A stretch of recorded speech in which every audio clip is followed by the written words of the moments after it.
हज़रत अबू हुरैरा रज़ी अल्लाह अन्हु से रवायत है कि रसूल अल्लाह ने फरमाया, जिस रोज़ादार ने भूल कर खा पी लिया वो अपना रोज़ा मुकम्मल करे, इसे अल्लाह ने खिलाया और पिलाया है।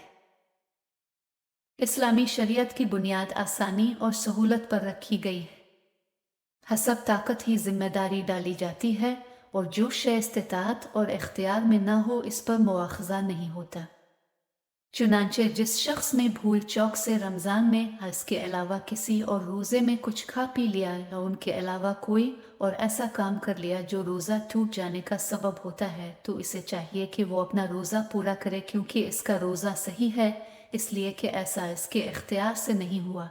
जो शय इंसान बिला नियत भूल कर करे वो इसके रोज़े के लिए कुछ भी मुज़िर नहीं होती और उस पर कोई असर नहीं डालती, बल्कि ये सब तो इसके अल्लाह की तरफ से हुआ होता है जिसने इसे खिलाया और पिलाया।